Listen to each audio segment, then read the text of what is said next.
32 years of my life were measured in flight logs and stacked cardboard boxes. I stood in the terminal parking lot with a deactivated security badge still warm in my pocket, feeling the weight of a career that had just vanished into a single restructuring memo. The industry doesn't warn you that at 55, your experience becomes a liability rather than an asset, and I watched younger pilots walk past me without a single glance of recognition. The certified letter arrived 3 weeks into my forced retirement. It was an inheritance from a grandfather I'd barely known, consisting of a derelict airfield hangar in Miller's Creek, located 2 hours away from everything I considered important. The airline executives told me my career was over, but they didn't realize that my real flight plan was only just beginning in that forgotten space. The drive into Miller's Creek feels like a slow descent into a past that the rest of the world decided to forget. Rusted perimeter fences line the road for miles, and weeds push through the cracked asphalt as if the earth is slowly reclaiming every inch of what humans built and then abandoned. The sky hangs heavy over the landscape, draped in the tired shade of grey that never seems to shift regardless of the season. Then I see it, sitting alone at the far edge of the airfield where Hangar 7 groans against the salt wind. The rivets are bleeding rust down the corrugated metal, and the paint peeled away so long ago that only the primer and a ghost of the original colour remain. The padlock on the door is older than my entire career, its hasp crusted in a thick layer of orange oxidation that looks like it hasn't been touched in decades. I sat in my truck for a long minute, just staring at the structure. This was my grandfather's place, the workshop of the man who taught me that pilots see the world through a lens that people on the ground can never truly understand. He was the man who passed away while I was too busy climbing the corporate airline ladder to even say a proper goodbye. And now, I was the only one left to claim his silence.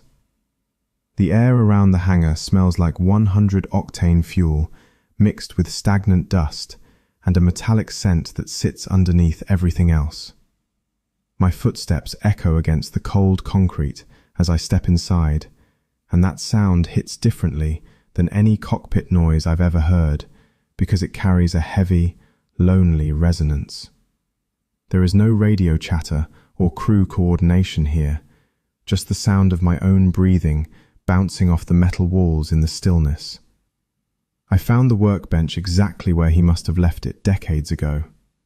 Faded blueprints are still spread across the wood, with their corners curled and water-stained, and a pair of vintage aviators from the 1950s sits right next to them, with the leather strap still feeling surprisingly supple. A coffee cup remains on the edge of the desk, where the residue inside has turned to a dark sediment that marks exactly how many times he refilled it while working on his secrets. I picked up the aviators and realized they were lighter than they looked. The weight of the moment finally hit me as I realized I was standing in a tomb of my own family history, without knowing why I had been called back to this specific spot. 32 years of loyalty meant nothing to the airline, but this hangar and these frozen artifacts felt like they held a purpose that I was finally ready to uncover. The air is biting and cold, and the dust motes catch the thin light filtering through the grimy windows, drifting through the room like they are moving through deep water. Everything in the space looks frozen in time, as if my grandfather had simply stepped outside for a moment and intended to return to his work. I ran my hand along the rough wood of the workbench, which was worn smooth in the places where his hands had once moved with total confidence. This man built things that mattered, but as I looked around the shadows, something about the dimensions of the room felt completely wrong. A pilot's eye for detail never really leaves you because it stays in your bones long after you stop flying. You learn to notice the things other people miss, like the slight angle of a wing strut or the way a fuel gauge needle hesitates before it starts to climb. That subtle shift in cabin pressure tells you something is wrong before the instruments ever confirm it, And that instinct is how you stay alive at 35,000 feet. It is how you survive. Right now, that same instinct is screaming at me. I walk the perimeter of the hangar and pace it out like I'm calculating runway distance, while my footsteps echo against the cold metal walls. The afternoon light is fading fast, bleeding through grimy windows at an angle that makes the whole room look like it's underwater. Thousands of dust particles hang suspended in those beams, just floating in the stagnant air, and I realize the numbers simply do not add up. The exterior of the hangar is about 140 feet deep, which is easy enough to see from the outside. It is a standard military surplus design from the 40s, and I even took the time to count the rivets on the corrugated panels. Since the spacing is regular and the dimensions are exactly what they should be, the interior should match. But when I pace the inside, walking in a straight line from the front entrance to the back wall, the space is shorter. It is 12 feet shorter, maybe even more. I do it again, moving heel to toe and counting every single step, but the result is always the same. The back wall isn't where it belongs, which means there is missing space or a dead gap that shouldn't exist. The air changes as I get closer to that back wall, turning 5 degrees colder between one step and the next. It feels like crossing into a different climate zone, and the smell of fuel and dust fades out to be replaced by something else entirely. The scent is cedar, dry and ancient, like something deliberately preserved behind a seal. I run my hand along the surface of the back wall, where the corrugated metal feels rough and familiar under my palm. Then my fingers find a seam, a line so perfectly straight it catches my eye even in the failing light. It runs vertically from the concrete floor to the metal frame overhead, and it has no business being there. These panels are supposed to run in one continuous, uninterrupted pattern, but this seam was engineered to be hidden in plain sight. Most people would assume corrugated metal just has seams like this, but they don't. I trace the gap with my fingertips and find it so flush that it's barely perceptible, leaving just enough room for a fingernail to fit. My grandfather knew exactly what he was doing when he built this, and he knew how to hide a secret. He built a wall that looked like it belonged to the original structure, and I finally understand that he wasn't just a mechanic tinkering with engines. He was a gatekeeper who built barriers to keep secrets, and he wanted me to be the one to find this one. I spend the next hour searching the workbench and moving methodically through the debris of a life left behind. My hands move through the wreckage of my grandfather's world, touching scattered blueprints and tools that were organized by someone who knew that order meant survival. Then I find an old leather flight jacket with a collar worn pale from decades of use, and inside the inner pocket sits a folded diagram on yellowed paper. The diagram shows the interior of the hangar and the back wall, but there is a careful X and an arrow pointing to a lever. It isn't a button or a latch, but a lever disguised as a rusted conduit pipe running along the base of the wall. My heart is moving like a kickstart now, thudding against my ribs as I realize the answer was right in front of me. The conduit pipe is exactly where the diagram says it should be, looking industrial and corroded like it's been there since the hangar was built. I grip the metal with both hands, feeling the cold surface slick with oxidation, but it doesn't want to move. 30 years of salt air and neglect have fused the mechanism into place, and it feels like I'm fighting the building itself. I pull with everything I have, but nothing happens until I try again even harder and feel the metal bite into my palms. My hands are bleeding before the pipe finally shifts with a sound like the hangar is waking up from a long sleep. The resistance is agonizing as the friction screams through the mechanical linkage below, sending a grinding protest echoing through the empty space. The false wall finally pivots inward. It moves on hidden hinges that were engineered with such precision that the heavy structure swings open with almost no resistance. The darkness beyond my flashlight beam is absolute, and a rush of cold air spills out to meet me. It carries that heavy scent of sealed cedar along with something metallic and sharp, the smell of something that was meant to be preserved forever. Then the light hits it, and I see a fuselage that is sleek and perfectly streamlined. The fabric covering is immaculate and colored a pale gray like the belly of a shark, with wings folded back in a way that looks elegant and compact. There are no markings, no tail numbers, and no registration to be found anywhere on the body.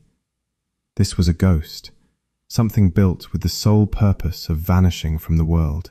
Behind the landing gear, I find wooden boxes stacked 5 crates high, each one heavy and labelled with a specific date.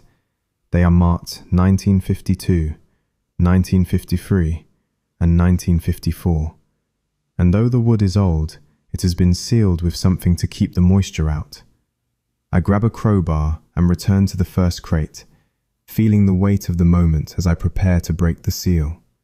The wood splinters open under the pressure. The first brick comes free with a hollow, grinding sound, like a heavy lock finally clicking open after decades of rust. Gold. There is no mistaking that dull, yellow glow. It feels impossibly heavy in my hands, a cold weight that carries the legitimacy of another era.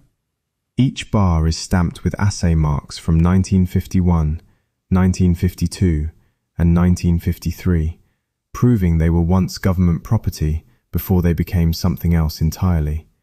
They became a secret, buried in the dark, and now the sheer mass of the metal sits in my palms like a question I am not yet brave enough to answer. I take a breath and count the crates, finding 14 of them stacked in the shadows, and every single one is filled to the brim. The numbers refuse to make sense at first, so I do the math 3 times, watching the value climb until it feels like an abstract language I don't actually speak. Each individual brick is worth more than my entire monthly salary used to be, back when I had a career. With 14 crates holding hundreds of these bars, the total reaches a height that stops being about money and starts being about proof. This is the physical evidence of something they buried so deep it took 70 years for the light to hit it again. A wave of lightheadedness hits me before the trembling starts, and I realize that in the span of 10 seconds, I went from being an unemployed pilot to someone who is completely untouchable. But the wealth isn't what actually stops my breathing. Tucked away beneath the aircraft's nose gear is a metal footlocker, and inside it, I find a collection of leather-bound journals covered in my grandfather's meticulous handwriting. Every letter on that first page is perfect and deliberate, the script of a man who understood that in his world, documentation was the only way to survive. I pull out the first volume and open it to a world I never knew existed. Project Sky Ghost, Lead Engineer, April 1952. The words spill across the yellowed pages in a voice I've never heard, yet I recognize the cadence immediately because it is my grandfather, without the silence and the distance he kept in life. This is his mind finally unfurling, revealing a classified reconnaissance aircraft with specifications that would make any modern engineer's hands shake. It had speed beyond what the industry officially claimed was possible and reached altitudes no conventional plane could ever touch, using propulsion systems that simply shouldn't have existed in 1952. My grandfather didn't just work on it. He was the lead on a program that made every other plane in the sky obsolete before it even left the hangar. Then, without warning, the entire project was buried. The reason for the secrecy sits in a jagged entry from June of 1954, where he notes that the contractors arrived with orders to destroy everything because the technology was too advanced. The government's position was cold and clear. If this plane were known to exist, every defense contract currently under negotiation would become worthless overnight. The military-industrial complex could not afford for the world to see what they had actually built, so they decided the world would simply never know.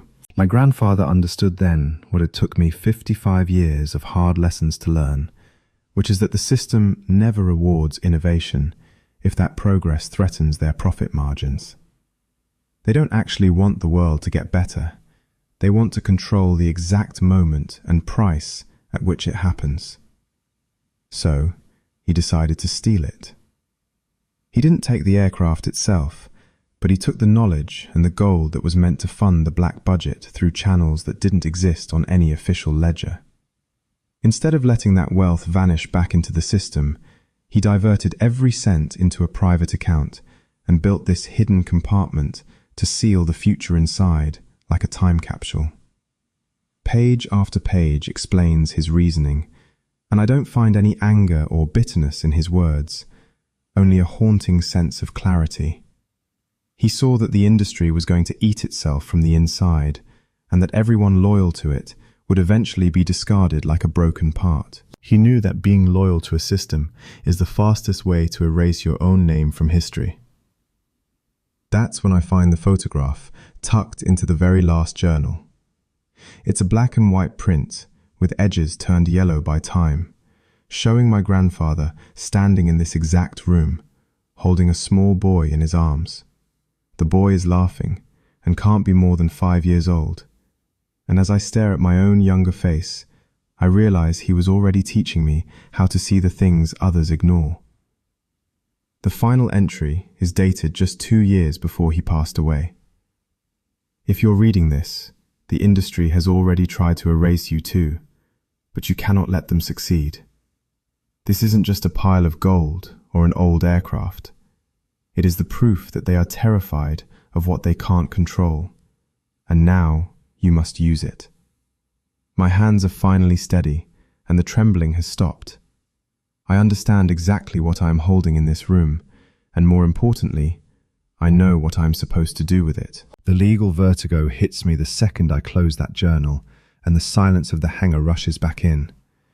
I am sitting on a cold, concrete floor in a room that shouldn't exist, surrounded by a fortune in gold and a ghost of an aircraft, and the only thought I can grab onto is that I cannot tell a soul.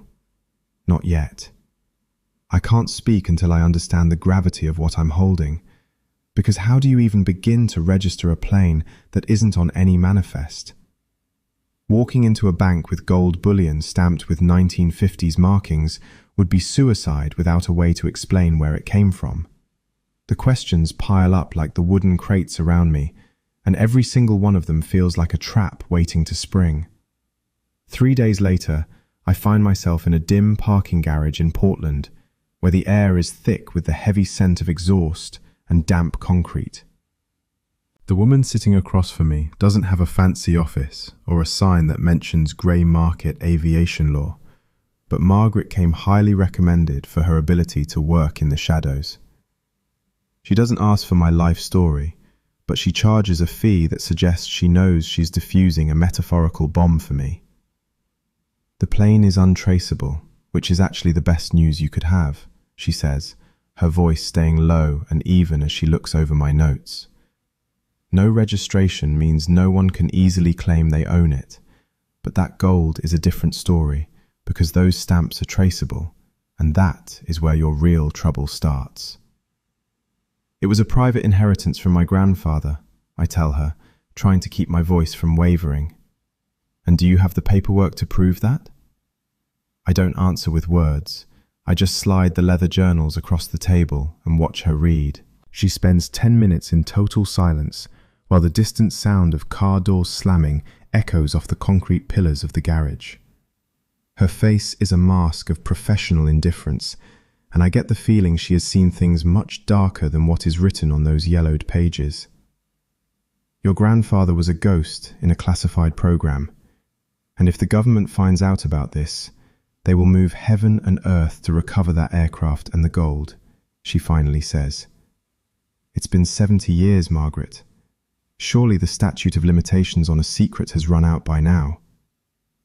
Time doesn't matter to people who lose things this valuable, and if they even suspect it still exists, they will come for it. The only real question we have to answer is whether they already know you found it. The paranoia I've been trying to shove down surfaces with a sharp, cold edge, and I think about the black SUV I've seen idling near the airfield gate. It's been there 3 times this week, always in the same spot with the same dark windows, and I can't tell if it's a coincidence or something reaching out from 70 years ago. There are people who have spent their entire careers looking for this, Margaret continues, leaning in closer.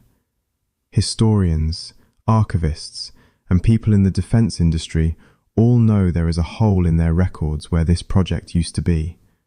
Your grandfather kept his name off the official books to protect himself, but the moment you try to sell that gold or fly that plane, you become the most interesting person in the country. The choice sits in front of me, sharp and clear. I could stay quiet and live the rest of my life in a comfortable silence, using back channels to slowly liquidate the gold and restoring the plane in total secrecy. At 55 years old, I have enough wealth to never work another day in my life, and I could simply disappear into the background and let the secret die when I do. Or I could use this discovery to burn the whole system down. That night, I go back to the hangar and pull up the airline's latest corporate filings on my laptop, scrolling through their lobbying efforts and research goals. Deep in a subsection of their annual report, I find exactly what I was looking for. They are currently pouring millions into a project for advanced reconnaissance aircraft design. The language they use is intentionally vague, but I recognize the parameters for speed and altitude because they are the exact same ones my grandfather wrote down in 1952. They aren't actually inventing anything new. They are trying to claw back the technology they stole from him and then try to bury. They fired me to protect their bottom line, getting rid of a senior pilot who was too expensive and knew too much about how things used to be. One cold restructuring memo turned me into something disposable, but in their rush to throw me away, they didn't realize they were handing me the keys to their own destruction. The pilots they hire to replace me will be younger, cheaper, and far more likely to follow orders without asking questions. That is how the system is designed to work, but that system is currently being built on the back of a dead man they tried to erase from the history books. The decision makes itself before I even realize I've reached it. I spent my life following their rules and flying their routes, but I am not staying quiet anymore. The leak happens on a Tuesday morning. I don't send the blueprints myself because Margaret handles that part of the operation. She has deep contacts in the aerospace industry who know exactly how to move information through channels that can't be traced back to a single person. Her network includes a former NASA engineer, a historian who specializes in suppressed aviation tech, and the whistleblower group that has spent decades hunting for government secrets. They receive the documentation anonymously, with no names and no explanations attached to the files. All they see are the blueprints my grandfather drew 70 years ago, the engineering notes, and the undeniable proof that something impossible existed long before it was supposed to be achievable. By Wednesday evening, the files have gone viral in every major aerospace circle. Aviation forums are exploding with activity as engineers lose their minds over the specifications. Historians are pulling their hair out, trying to verify the timeline, the exotic materials, and the propulsion systems that shouldn't have existed in the 50s. The questions multiply faster than anyone can provide answers, and suddenly, the Sky Ghost becomes the only ghost that anyone in the industry is interested in chasing. The corporate scramble begins almost immediately after the documents hit the public eye. I know this because Margaret calls me on Thursday morning, and I can tell her voice sounds different. It's sharper and more engaged than I've ever heard it. The airline that fired me is already making frantic calls to defense contractors and government agencies to find out who leaked the technology. They are panicking because someone in their research division realized that the project they've spent 3 years trying to build matches these ancient blueprints perfectly. They aren't actually inventing the future, but instead, they are desperately trying to resurrect a past they didn't think anyone remembered. The calls escalate quickly as Margaret's phone begins to ring at all hours of the day. Different lawyers and different agencies keep reaching out with the same set of questions about Project Sky Ghost. They want to know if she represents anyone with knowledge of the craft, or if she knows the original source of the blueprints. Margaret tells them absolutely nothing, but she makes sure to tell me everything. The airline's legal position collapses over the course of a single week as they realize they have no ground to stand on. They try to file a motion with the FAA to investigate the leak as a national security matter, but the more they push, the more obvious it becomes that they were trying to recreate classified tech without any authorization. Their own lobbying documents, the ones I pulled from my grandfather's dusty files, are now being used as primary evidence against them. The actual authentication takes place in a quiet, sterile office in Seattle. We meet with a neutral third party, a certified precious metals appraiser who holds high-level government clearance. I bring the photographs of the crates, the original journals explaining the origin of the hoard, and the assay marks for him to inspect. The appraiser examines every detail methodically, his face remaining a complete mask of professional indifference. This is a man who has seen wealth in every form it can take, and he isn't easily impressed by the glitter of gold. The gold is legitimate, he says finally, his voice flat and certain. These assay marks are authentic government issues from between 1951 and 1954, and the quantity matches your documentation perfectly. The provenance is clear, as this was a private inheritance stemming from a classified government contract. The legal consultation shifts instantly after that declaration, and I realize I'm no longer the defendant in this story. I am now the one holding the evidence and the leverage that they need more than they need the very air they breathe. The settlement arrives quietly 3 weeks later, in the form of a certified letter from a law firm that doesn't need to advertise its clients. My pension is restored in full, along with damages for wrongful termination, and an additional amount they don't want disclosed to the public. It is a sum large enough that the word silence suddenly makes a lot of financial sense to everyone involved. There is a non-disclosure agreement attached to the money, so I can't talk about the specifics of the negotiations. I can't mention the threats they made, or the desperate offers they withdrew when they realized I wasn't negotiating from a position of weakness. But they can't silence the words my grandfather already recorded in those leather-bound journals. They can't unring the bell on the Sky Ghost, and they certainly can't take back the questions that are now being asked in every engineering department and defense corner of the country. The real victory isn't the money in the bank, but the knowledge that I am officially unerasable now. The airline that fired me is still operating and still profitable, and they are still choosing to hire young pilots over the expensive, experienced ones. But now, whenever anyone researches the history of that company, they will find this specific moment in time. They will see the moment the board eliminated a 55-year-old pilot without realizing he was standing on 70 years of proof. They tried to protect their market share and accidentally proved exactly why my grandfather kept this secret for his entire life. They couldn't erase me. The transformation of the property begins that fall. I buy the entire airfield, including the land, the surrounding hangars, and the crumbling control tower that looks like it might fall over in a stiff breeze. The money from the settlement makes the purchase possible, but the gold ensures that the change is permanent. Hangar 7 becomes something entirely different than what it used to be, as it's no longer a tomb for a dead man's secrets, but a museum and a research center. It is finally a place where the work my grandfather started can continue in the light of day without anyone having to hide. The restoration of the Sky Ghost becomes my new morning ritual. I hire a team of engineers who know how to ask the right questions and how to respect silence when the work requires it. We work methodically, moving hand over hand along the fuselage to understand the design one rivet at a time. The fabric covering is delicate after all these years, but the airframe itself is much stronger than I expected it to be. My grandfather built this machine to last, and he didn't just build it to fly, but to endure and survive the threat of erasure.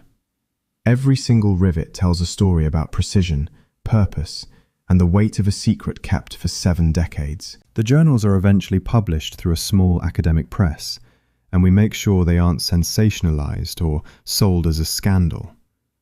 They are presented as the documentation of a man who lived through the total transformation of aviation and understood that progress and profit are rarely the same thing. My grandfather's name finally appears in the history books as a lead engineer on a project that changed the world, rather than just a footnote or a rumor.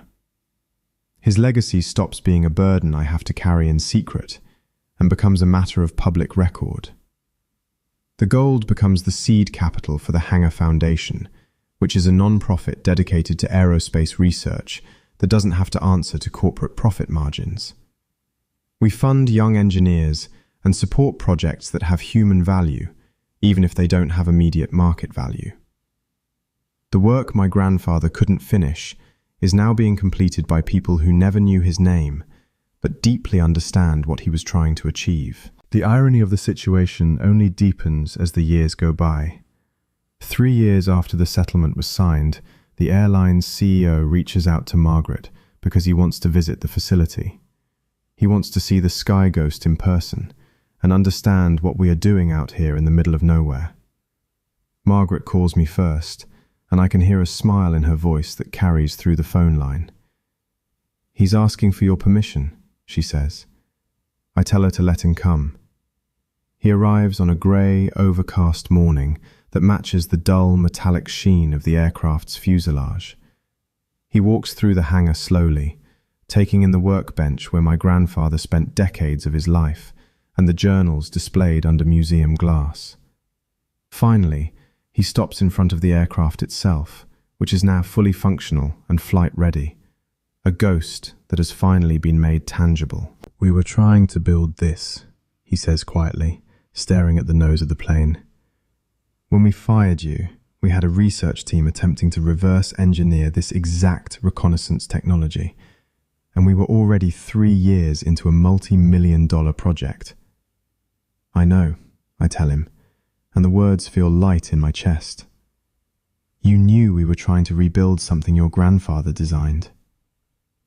"I knew you were trying to rebuild something he created and then buried on purpose," I respond. He stays quiet for a long time after that, and the air in the hangar seems to settle around us like a heavy blanket.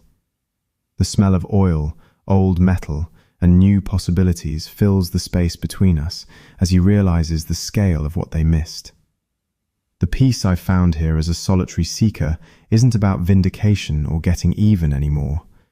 It's about the work of understanding the past and building a future that doesn't depend on who keeps their job or who gets restructured away by a computer program. The money matters less with every month that passes because my grandfather's genius stopped being a secret and started being a foundation for something better. Your value isn't determined by a corporate badge that gets deactivated in a cold parking lot. It is hidden in the legacy you choose to claim and carved into the work you refuse to let die. Stay with us as we uncover the justice hidden in the dust. The dust has finally settled over Hangar 7, but the air still feels heavy and electric. I stand before that false wall one last time, looking at a seam that is barely visible now that the door is sealed tight again. This was the secret that saved my life. They tried to erase me from the record, but they didn't realize I was standing on 70 years of proof. Your value is never a corporate decision, so subscribe if you believe the best stories are the ones they tried to hide.